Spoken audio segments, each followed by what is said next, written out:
Hello বন্ধুরা, সবাই কেমন আছেন? আজকে দেখুন আমার রান্নার দায়িত্ব পড়েছে।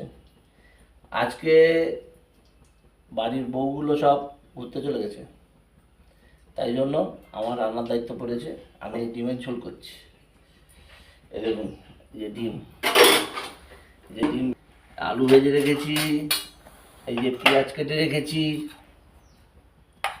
আর এই যে মশলা মশলা সব কিছু বেটে বটে রেখেছি। এই কড়াতে তেল দিলাম। এই প্রথমে একটু চিনি দিয়ে দিলাম। এই তেলে একটু চিনি দিলে কালার এসে যায়। তেলে একটু চিনি দিলাম, তেলটা গরম হলো।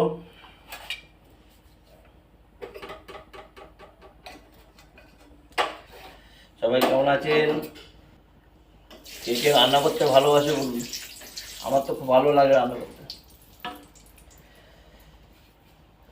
এটা একটু পুড়ে গেলে তেজপাতাগুলো দিয়ে দেবো।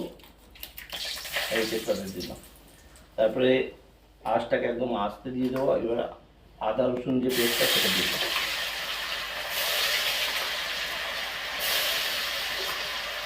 যতটা পরিমাণ, কারণ আমাদের বাড়িতে মেম্বার 12 জন মেম্বার, তাই জন্য আমাদের একটু বেশি লাগে। একটু ভাজা ভাজা হয়ে গেলে পেঁয়াজ দিয়ে দেবো, তারপর মশলাগুলো দিয়ে দেবো। কষা কষা হয়ে গেলে আস্তে আঁচকে একদম আস্তে দিতে হবে। এই ভাজা ভাজা হয়ে গেলে এবার একটু পেঁয়াজ দিয়ে দেবো। পেঁয়াজগুলো সব দিয়ে দেবো। পেঁয়াজগুলো যখন ভাজা ভাজা হবে তখন আমরা সব দেবো। এই পেঁয়াজটা একটু ভাজা ভাজা হয়ে গেলে হালকা সাইড থেকে জল দিয়ে দিতে হবে। জল দিয়ে দিলে পেঁয়াজটা তাহলে আরো ভাজা ভাজা কম হয়ে যাবে। এরপরে হালকা ভাজা হয়ে গেলে আমরা এই লঙ্কাগুলো দিয়ে দেবো। যার যতটা প্রয়োজন তখন দেবো। হলুদটা দেবো,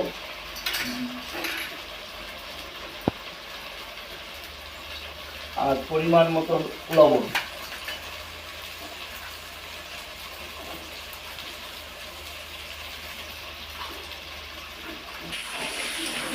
এই দেখুন, এই যে এইভাবে কালারটা চলে আসবে আস্তে আস্তে। পেঁয়াজটাকে আস্তে আস্তে ভেজে নিতে হবে। এই ভেজে নেওয়ার পর পাশে আমার ডিম ভাজা হচ্ছে,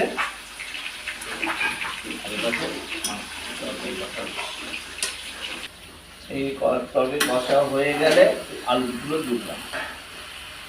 আলু কষা হয়ে গেলে হালকা জল দিলাম। এবার ডিমগুলো লাস্টে দিয়ে দেবো।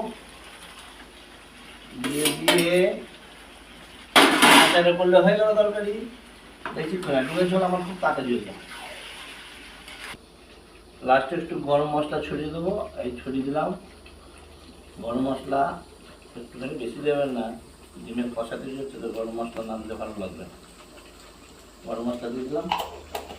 আর ধনে পাতা যদি থাকে একটু ধনে পাতা ছড়িয়ে দেবেন, তাহলে একটা টেস্ট চলে আসবে। ধনে পাতার ছোট দিয়ে বন্ধ হয়ে গেল রান্না। এই হলো আমার ডিমের কষা। দেখেছেন বন্ধুরা? Tata, bye bye.